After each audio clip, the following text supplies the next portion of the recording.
Amen, amen, amen. En tout cas, nous bénissons le Seigneur. Mhm. Vraiment, que Dieu vous bénisse, pasteur. Alors, Amen. nous passons à notre quatrième question. Mhm. Ici, est-ce que Dieu autorise le divorce au couple chrétien? Ok. Réponse. De façon générale, le divorce est interdit dans la Amen. Bible. De façon générale, le divorce est interdit. Parce que le divorce détruit les mariages, Ah, détruit une institution le plan divine. de Dieu. Le plan de Dieu, voilà. Le divorce, c'est une révolte contre Dieu, en fait. Alors, le Nouveau Testament, nous parlons des chrétiens, hein? Nous Des ne sommes pas dans chrétiens. l'Ancien Testament. Exactement, Ouais, nous on parle parlons des des chrétiens. chrétiens. Là, nous... Ceux qui ne sont pas chrétiens peuvent divorcer, ce n'est pas de notre affaire. Ok. Nous parlons de chrétiens. Donc, le Nouveau Testament mentionne deux cas où le divorce est légitime. Quoique ce n'est pas souhaitable. C'est pas Mais souhaitable. c'est légitime, C'est- deux oui. cas. Premier cas, en cas d'infidélité, adultère. Deuxième cas, en cas de un chrétien ou une chrétienne qui a épousé un non-chrétien ou une non-chrétienne. Une païenne ou un païen, comme on dit. Voilà. Donc, alors, si, donc dans ces deux cas, un, s'il y a infidélité ou adultère, le chrétien peut divorcer. Ce n'est pas moi qui le dis, c'est le Seigneur C'est lui-même qui le dit. la parole. Nous allons d'abord dans Matthieu chapitre 5, verset 31, 32. Amen. Amen. Matthieu 5, 31, 32. Le mariage est... Voilà.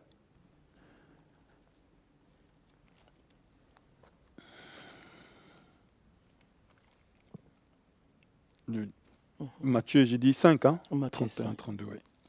Je vais rapidement. Matthieu chapitre 5. Il a été dit, c'est Jésus qui parle, que celui qui répudie sa femme lui donne une lettre de divorce. On lui pose la question. C'est Jésus qui parle, il a répondu à cette question. Mais moi, je vous dis que celui qui répudie sa femme, sauf pour cause d'infidélité, l'expose à devenir adultère. Et que celui qui épouse une femme adultère commet un adultère. Wow. Donc, voilà. Et on va dans Matthieu 19. Matthieu 19, verset 9. Toujours dans Matthieu. C'est presque la même chose. Matthieu 19, verset 9. Allez, j'y suis. OK. Je commence par le verset 4. Il répondit, n'avez-vous pas lu que le Créateur au commencement fit l'homme et la femme? Et qu'il dit, c'est pourquoi l'homme quittera son père et sa mère et s'attachera à sa femme et les deux deviendront une seule chair. Donc, il renvoie au commencement. C'est le Seigneur Jésus. Ainsi, ils ne sont plus deux, mais ils sont une seule chair. Que l'homme donc ne sépare pas ce que Dieu a joint. Ça, il parle, il introduit sur Moïse. Je suis dans le verset, commencez par le verset 4. Et je vais au verset 9. Verset 8. Amen. Il leur répondit, c'est à cause de la dureté de votre cœur que Moïse vous a permis de répudier vos femmes. Au commencement, il n'en était pas ainsi. Mais je vous dis que celui qui répudie sa femme, sauf pour infidélité, et qui en épouse une autre, commet un adultère. Celui qui répudie sa femme, sauf pour infidélité, et qui en épouse une autre commet un adultère. Donc, dans les cas d'infidélité, donc, on peut divorcer Dans les cas d'infidélité.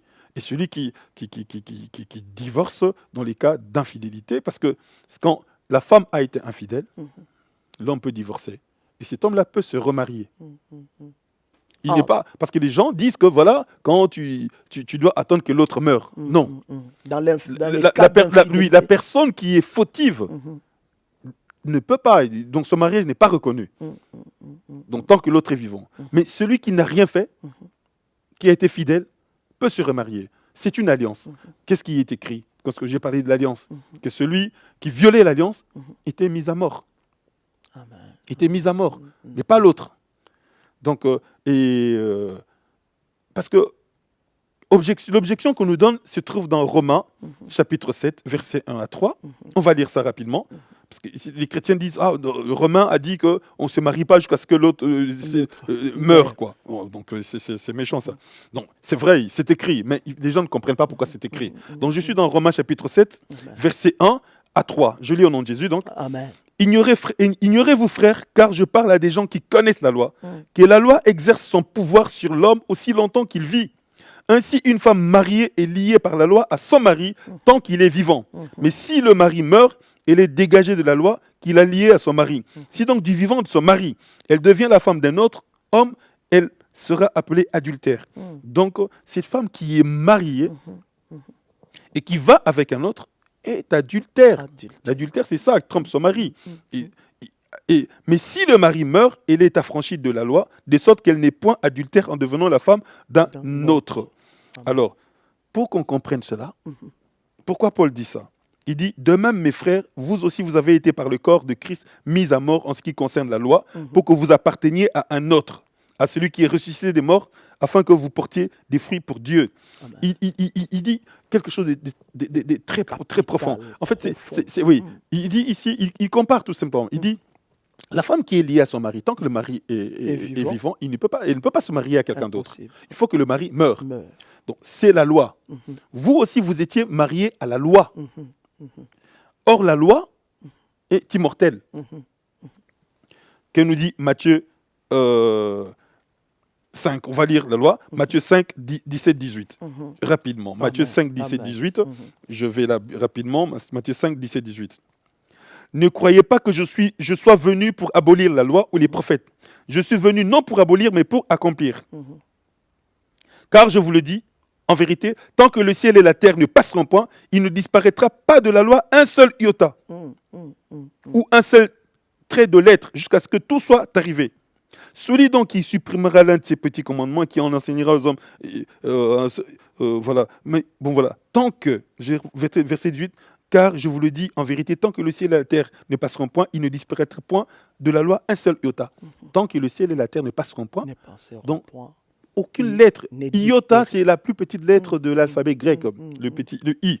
Donc, ça veut dire que tant que le ciel et la terre existeront, Même la le loi I est là. sera toujours là. Amen. Mhm. Donc, Mhm. vous étiez mariés à la loi, Mhm. qui est immortelle, Mhm. pas éternelle, mais immortelle. Alors, comment pouvez-vous dégager de ce mariage avec la loi pour épouser Christ? Il Pour faut épouser Christ, il faut que le mari meure. Meure. Oh, ce mari est immortel. Mhm. Alors, il dit, de même vous, c'est ça qu'il dit. Mhm. Il dit, De comme la même, loi mhm. est immortelle, Mhm. alors c'est vous qui allez mourir. Parce que le mariage s'arrête à la mort de l'un des conjoints. Voilà, voilà. Alors, nous sommes morts Mhm. par rapport à la loi, Mhm. et maintenant, nous pouvons épouser Christ. Christ. Ok. C'est ça qu'il dit Donc, ici. l'ancien Oui, mariage. oui. Si est donc aboli. oui. Il dit, de même, mes frères, vous aussi, vous avez été, par le corps de Christ, mis à mort en ce qui concerne la loi. Donc, le mari qui est la loi ne meurt pas. Mhm. Alors, qu'est-ce qui se passe? La femme meurt. Meurt. Nous mourons. Mhm. Et Quand à nous la recevons réserve- Christ, nous Mhm. sommes morts à l'ancienne vie. Vie. Et nous ressuscitons avec une nouvelle vie. Vie. Si quelqu'un Et est en là, Christ, il est une nouvelle créature. créature. Les choses anciennes sont passées, toutes choses sont devenues nouvelles. Nouvelle. Donc, il voulait comparer à ça. Alors, comme lui, la loi ne meurt pas, moi je meurs.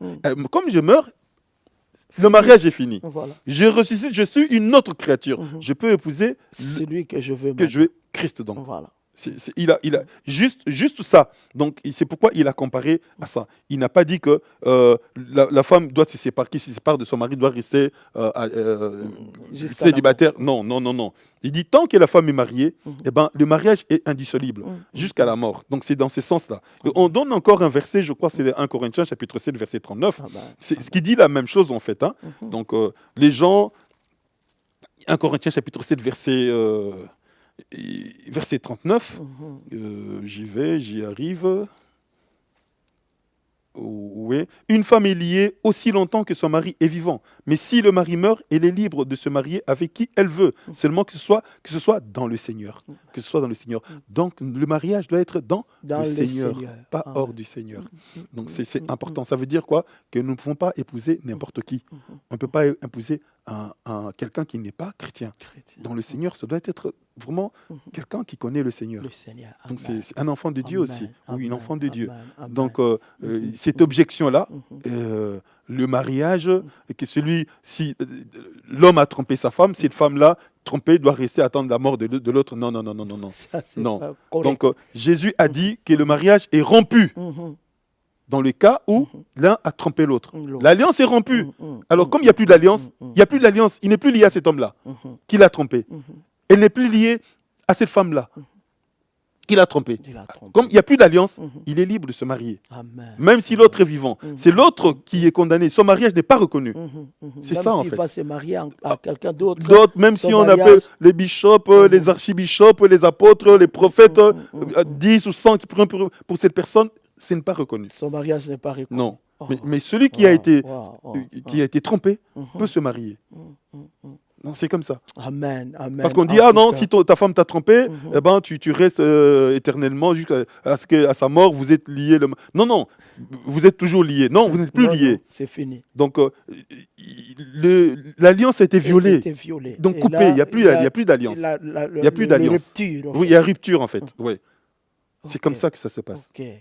Gloire au Seigneur. Gloire au Seigneur, en tout cas. Mhm. Quand quelqu'un viole l'alliance, là, le C'est ça. contrat est. Bon, allez, Automatiquement. deuxième cas, comme j'ai dit, abandon du toit conjugal. Ça, on le voit. Donc, Paul nous le dit quand il parle du mariage dans 1 Corinthiens chapitre 7.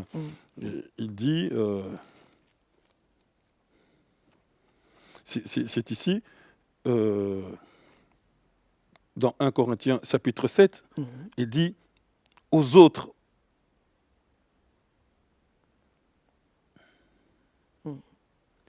Bon, je commence par le verset 10. 1 Corinthiens chapitre 7, verset 10. À ceux qui sont mariés, j'ordonne, non pas moi, mais le Seigneur, que la femme ne se sépare point de son mari. Si elle est séparée, qu'elle demeure sans se marier ou qu'elle se réconcilie avec son mari. Et que le mari ne répudie point sa femme. Ça, c'est dans les cas où il n'y a pas adultère, il n'y a rien du Il tout. y a rien. Donc voilà. Donc si tu te sépares, ah, je veux plus, tu me sépares, tu ne peux plus te marier. Parce qu'il n'y a pas eu adultère, il n'y a pas eu, il n'a pas rompu l'alliance. Bon, voilà. Aux autres, ce n'est pas le Seigneur, c'est moi qui dis, si un frère a une femme non croyante et qu'elle consente à habiter avec lui, qu'il ne la répudie point. Quelqu'un qui ne connaissait pas le Seigneur, qui s'est marié avec une femme non croyante, ah maintenant je connais le Seigneur, je me sépare de toi. Non. Non. Donc que ce soit une femme, un homme, non. Voilà. Et si une femme a un mari non croyant, qu'il consente à habiter avec elle, qu'elle ne répudie point son mari. Car le mari non croyant est sanctifié par la femme. Et la femme non croyante est sanctifiée par le mari. Autrement, vos enfants seraient impurs, tandis que maintenant ils sont saints. Si le non croyant se sépare, qu'il se sépare. Le frère ou la sœur ne sont pas liés dans ces cas-là. Donc les frères ou la sœur ne sont pas liés dans ces cas-là. Si le non croyant dit, moi, comme tu es chrétien, moi je m'en vais, alors il peut partir, tu peux te remarier. La femme peut se remarier, l'homme peut se remarier. Ils ne sont pas liés dans ces cas-là. Donc c'est clair. Dans les deux cas, je crois que c'est vraiment clair. Et nous avons vu des sœurs qui s'étaient converties et le mari non converti, puis ont prié, et puis après, mari converti. On connaît même des maris qui sont devenus des pasteurs. Oui, on connaît des frères aussi qui s'étaient convertis. La femme, non, continue à sortir. Et puis la femme s'est convertie aussi. Il travaille pour le Seigneur. Donc voilà, c'est des cas qui... Donc on ne se sépare pas parce que, voilà, ah, moi, comme je connais le Seigneur aujourd'hui, lui ne connaît pas le Seigneur, il ne veut pas venir à l'église, moi je me sépare avec lui. Non. Ça, Dieu c'est dit pas non. autorisé. Non. Mais si lui, il dit, bon, moi je pars, il peut partir, vous n'êtes pas liés. Parce que votre mariage n'a pas été, c'est pas dans l'église. Ce n'est pas un mariage qui a été célébré dans le Seigneur. Donc voilà. Gloire au Seigneur. En tout cas, vraiment, je crois que beaucoup de personnes qui nous suivent ont compris dans quel cas le divorce est permis selon Dieu. Mais j'allais juste là, pasteur, demander quelqu'un qui s'est dit, je soupçonne ma femme, je vois... Je soupçonne ma femme, ok. Je soupçonne ma femme, ok, oui. que elle est en train... J'insiste bien sur le soupçon. Voilà. Oui. On n'a pas trouvé, mais je soupçonne. Mais ok. Il soupçonne sa femme. Ok. Il dit en tout cas, je crois que ma femme est en train de me tromper et sur base de ça, ou mon homme est en train de me tromper, à base de ça, il dit, voilà, moi, je me sépare de lui ou je me sépare d'elle. Parce que pour lui, il dit en tout cas, moi, avec cet homme, je vous vois souvent ensemble, je vous vois rigoler, vous sortez ensemble, vous partez manger, vous buvez, tout ça, et tu reviens à la maison. Mais cet homme n'a pas constaté l'adultère.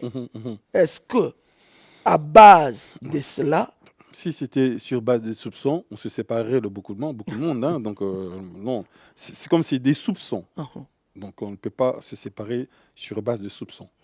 Non, il faut constater il y a vraiment adultère, qu'il y a vraiment rupture, violation de l'alliance. Mais si c'est des soupçons, il y a des gens qui ont soupçonné, et après, ça s'est avéré que c'était pas pas vrai. vrai. Tu t'es séparé et puis c'était pas ça. Non, il faut que... mais je crois que, pasteur, ça serait difficile parce que quand quelqu'un commet l'adultère, quand même, les gens se cachent, les gens trouvent le moyen pour essayer un peu de... Je crois que quelqu'un qui est en train de nous suivre, qui dit, voilà ces conditions quand même, je ne sais pas comment faire parce que là, c'est vraiment compliqué. Non, Il faut qu'il y ait constatation de fait. Mais oui, même devant l'État, c'est comme ça, hein. D'abord, la Bible dit, par exemple, si quelqu'un veut accuser, par exemple, un ancien, il faut que ce soit sur base de 2 témoins. Et même à l'époque, il fallait 2 témoins témoigner que cette personne est adultère pour que la personne soit lapidée. Donc, il faut qu'il y ait une preuve, quoi. Il faut qu'il y ait constatation. Moi, 2 témoins qui disent, voilà, c'est vrai, on connaît, il y a ça. Et on peut aussi aujourd'hui fabriquer des preuves. Dans tout ça, un véritable enfant de Dieu va chercher la face de Dieu. Amen. Et Dieu va révéler. De toute façon, c'est vraiment ça. Gloire au Seigneur. Rien de caché ne resterait caché, la Bible déclare. Amen. Tout sera dévoilé, mis en nu. En tout cas, pasteur, nous sommes en train d'avancer vers la fin. Une dernière question que nous voulons vraiment poser. Cette dernière question est une question qui amène un peu les enfants de Dieu, le marié, de pouvoir vraiment se poser tant de questions et de se dire, si c'est ça, est-ce que le mariage n'est pas trop difficile à vivre selon le chrétien, selon Dieu? Le mariage n'est pas très difficile à vivre.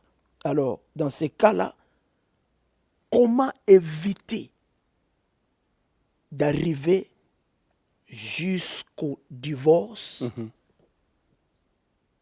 en tant que chrétien dans son mariage, quand on trouve que on est vraiment face à cette réalité de divorce qui arrive, qu'on sent que dans ces couples, plus rien ne va.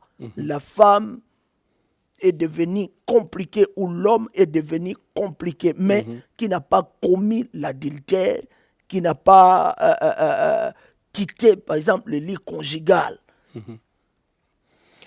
Alors, voilà, la première des choses, quand Jésus a été chercher ses disciples, donc avant de prendre de choisir les 12, il a passé toute une nuit dans la prière. Amen. Il a prié. Le mariage, c'est un engagement de toute une vie. Amen. Donc, ça ne se fait pas à la légère. Il faut chercher la face du Seigneur. Dans la parole de Dieu, beaucoup méditer la parole de Dieu et beaucoup prier. Amen. Être orienté de Dieu. C'est vrai, cette personne m'attire. Chez cette personne, je trouve tout ce que je demande, je cherchais dans une femme ou dans un homme. Mais son intérieur, c'est Dieu qui connaît. Amen. Je vais chercher la face de Dieu. Ève a vu un fruit. Beau à voir. Et c'est un fruit que personne n'avait jamais mangé. Et il dit c'était beau à voir et bon à manger. Mais personne n'avait mangé ça. Parce que le diable l'avait trompé. Il voyait oui, avec ça, tu vas devenir comme Dieu. Oui. Alors que dans ces fruits se trouvait la mort. Et quand elle a mangé, la mort est entrée en elle, en son mari et dans sa descendance. Donc voilà. Et l'autre, quand il s'est séparé d'Abraham, Abraham dit, cherche où tu dois aller, on se sépare ici. Il a vu le fleuve Jourdain. Il a dit, j'ai des animaux. Mon oncle, c'est des animaux, mais moi, je m'en fous. C'est mes animaux à moi. D'abord. Le Jourdain, c'est le fleuve, donc la terre est fertile. Il y a à boire pour les animaux, il y a à manger, tout ça. Je vais de ce côté-là. C'est les yeux humains qui l'ont attiré comme ça. C'est vrai, il avait raison. Mais ce qu'il ne savait pas, c'est que c'était du côté de Sodome et Gomorrhe. Et que les gens étaient méchants. Et que Sodome et Gomorrhe, en plus de ce que les gens étaient méchants, étaient dominés par des rois encore méchants. Il est allé là-bas et il est sorti de Sodome. C'était la mort. Il est arrivé très très riche, immensément riche, si c'est à notre époque on peut le dire millionnaire, et il est sorti sans rien. Sans rien. Juste avec les habits qu'il avait. Il avait des serviteurs, je pourrais dire même centaines de serviteurs, parce qu'Abraham en avait 300 déjà. Donc, mais il est sorti sans aucun serviteur, sans rien du tout. Il a même perdu sa femme dans l'histoire. Il est sorti avec juste ses 2 filles, rien d'autre. Donc, c'est ça, on doit chercher la face de Dieu pour d'abord, c'est ça. Oui, la parole de Dieu nous dit, je ne vais pas épouser un non-chrétien ou une non-croyante, je ne vais pas épouser. Ça, c'est déjà, c'est là, que Dieu m'oriente dans cela. Et puis, dans les mariages, Christ doit être le centre. Amen. On sera toujours tenté. Il y a le pasteur Pierre Truchel, il est déjà auprès du Seigneur. C'est un homme qui prêchait la parole avec puissance, avec profondeur, et qui disait ceci, Joseph n'est pas tombé en adultère avec la femme de Potiphar parce qu'il était fort. Non. Parce que pour Joseph, la présence de Dieu était plus réelle que la présence de la femme. Pour lui, c'était ça. Amen, il avait amen, plus amen. conscience de la présence de Dieu, de la réalité de la présence de Dieu, que de cette femme. Cette femme était jolie, tout ça. Il a préféré la prison que ça. Et si tu es dans le Seigneur, Jésus nous a appris cette prière. Dans le Notre Père, il dit, ne nous soumets pas à la tentation. David disait, Seigneur, regarde si je suis sur une mauvaise voie et remets-moi sur la voie de l'éternité. Nous devons faire cette prière. Personne n'est fort pour résister à la tentation. Personne. Personne. Tu peux aimer ta femme comme tu veux, ton mari comme tu veux. Mais la tentation, quand il va venir, tu ne peux pas t'en sortir seul. C'est avec le Seigneur. Amen, amen. Il faut s'accrocher au Seigneur. C'est le Seigneur qui éloignera le tentateur, qui te sortira de la tentation. Donc c'est la vie, la méditation de la parole de Dieu. Jésus dit dans Jean chapitre 17, Père, sanctifie-les par la vérité, ta parole est la vérité. C'est cette parole qui nous sanctifie. Amen. Qui nous rend progressivement saints. De gloire en gloire en son image. Amen, comme dit amen, Paul. amen, Donc amen. la parole, je vais méditer la parole, non seulement la parole, mais je passerai du temps avec le Seigneur. Quand tu as passé du temps, tu lis la parole, tu passes du temps avec le Seigneur, tu ouvres la télévision, tu tombes sur une mauvaise image, tu as ton cœur le rejet de cette image-là. Le dégoût de cette image. Amen. Et c'est ça, au fur et à mesure que tu t'accroches de Dieu, tu vas sentir que certaines choses vont... Moi, je vais donner un témoignage c'est d'un frère qui pratiquait la boxe. J'aime beaucoup ces témoignages-là. Je ne citerai pas son nom, il va nous suivre. Et il pratiquait la boxe. Et nous, pendant qu'on priait, on disait, Seigneur, nous renonçons à la violence. Je rejette la violence. Je rejette la haine. Je rejette la brutalité. Et il faisait ces prières-là. On demandait pardon à Dieu pour la violence, pour la brutalité. On rejetait cela. Celui qui cache ses transgressions ne prospère pas. Mais celui qui les avoue et les rejette obtient miséricorde. Amen. Il ne suffit pas de demander pardon, il faut rejeter. Et au fur et à mesure qu'on faisait ça, il monte sur le ring pour préparer un combat. Il n'arrive pas à cogner son adversaire, son sparring partner. Donc celui qui était... Il dit, et puis l'entraîneur dit, mais ça ne va pas, qu'est-ce qui se passe? Il dit, c'est sûrement parce que je viens de commencer un nouveau boulot. Et c'est là qu'il a arrêté. Il m'a dit, pasteur, je n'arrive pas à faire du mal à l'autre. Je ne peux pas donner de coups de poing comme ça gratuitement. Je n'arrive plus. Il n'y a plus de violence en moi. Donc, c'est ça, au fur et à mesure que nous nous accrochons à Dieu, et quand on se décroche de Dieu, c'est alors qu'on devient faible. C'est alors qu'on peut tomber. Il faut s'accrocher à Dieu. Amen, amen, amen, amen. C'est ça, c'est vraiment ça. Et puis, je vais dire, la Bible nous dit, 2 Corinthiens chapitre 6, versets 14 à 18, on peut lire, il dit, ne vous mettez pas avec les infidèles sous un joug étranger. Ça, c'est important. 1 Corinthiens 15, 33, les mauvaises compagnies corrompent les bonnes mœurs. Mœurs. Il faut choisir les gens avec qui on vit.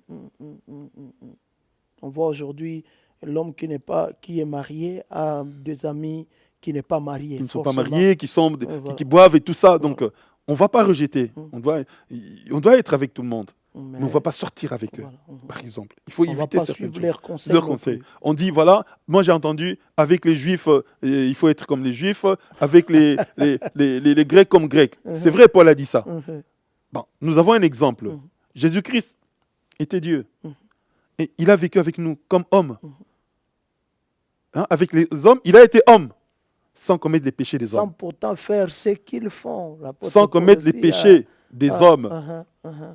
Sans commettre les péchés des hommes. Et ça, les gens ne disent pas ça. Non. Voilà, sans vivre comme les hommes. Donc voilà, on m'appelle dans une fête de l'entreprise, je vais y aller, mais je ne serai pas dans leurs bêtises, dans tout ce qu'ils vont faire. Et mes yeux, si tu veux recevoir les visions de Dieu, tu ne vas pas laisser tes yeux regarder des films impurs, des films pornographiques. Et les gens, c'est qu'ils ne savent pas, dans le mot pornographie, il y a pornéia. Pornéia, ça veut dire prostitution. Ça veut dire quand toi tu regardes un film pornographique, tu te prostitues. Parce que les deux personnes qui sont là ne sont pas mariées, mais ils sont en train de faire ces actes-là parce qu'on les paye. Ils se prostituent. Et toi, et puis je vais aller spirituellement, derrière ces films pornographiques, il y a des esprits. Qui sont La majorité envoyés. des gens que moi j'ai rencontrés, qui regardaient les films pornographiques, faisaient deux choses après. Masturbation ou bien les prostituées. Ah oui, vraiment c'est véridique ça, des gens que j'ai rencontrés, pour qui j'ai prié. Ça te pousse à faire des choses impures. Un enfant de Dieu ne peut pas regarder des films impurs. Amen. Tu regardes des films impurs, tu veux recevoir des visions de Dieu? Non. Impossible. Ce sont des visions diaboliques qui vont rentrer, qui vont te pousser à autre chose. Donc nous devons nous préserver de certaines choses pour ne pas tomber. Et quand il y a des problèmes dans le couple, priez. Amen. Priez. Les tentations, il y aura. Qui est ce chrétien qui peut dire qu'il n'a jamais été tenté? Moi, j'ai été tenté. Amen. Ah oui. J'ai été tenté. Tout le monde. Être tenté, c'est pas péché. Sinon, Jésus aurait péché. Parce que Jésus a été tenté. A été tenté aussi. Les tentations, Amen. ça viendra. Moi, je connais un frère qui était tenté dans son bureau. Il reçoit quelqu'un qui dit, il a prêché, et puis quelqu'un dit, ah, pasteur, vraiment, j'ai un problème, tout ça, dans le bureau. Et pendant qu'on parlait, et le Seigneur lui révèle ce qui était caché dans la femme. Commence à prier, ouais. Commence à prier, je connais les deux personnes, hein, je ne cite pas leur nom. Commence à prier et paf, la personne qui tombe. Et l'esprit en elle commence à dire, j'étais venu parce que je t'ai vu, tu as prêché contre le péché, je dis, je vais te faire tomber. Parce que moi, j'ai fait tomber telle personne. Et elle a cité le nom des personnes qu'elle a fait tomber. En Afrique, dans son pays en Afrique. Je vais tomber telle personne, moi, aucun homme de Dieu ne me résiste. Il a dit, et puis il a chassé ces esprits-là qui sont partis. Donc cet homme de Dieu était tenté. Tenté au bureau. Donc être tenté, ça arrive au travail, tout ça. Ça arrive à tout le monde. Nous qui avons travaillé en contact avec des gens, les tentations, ça arrive. La femme qui sort de sa maison, elle est belle, elle est bien habillée, elle va être tentée dans la rue. Mais pour résister à tout ça, il faut rester dans la parole et dans la prière. C'est ça. Amen. Oh, gloire à Dieu. Voilà, bien-aimés dans le Seigneur. En tout cas, nous arrivons à la fin de notre émission par cette question. Donc, nous comprenons par là qu'un couple chrétien doit être assidu dans la prière et dans la parole. C'est-à-dire, il faut méditer la parole et prier pour surmonter toute tentation. C'est vraiment le mot de la fin de notre mission.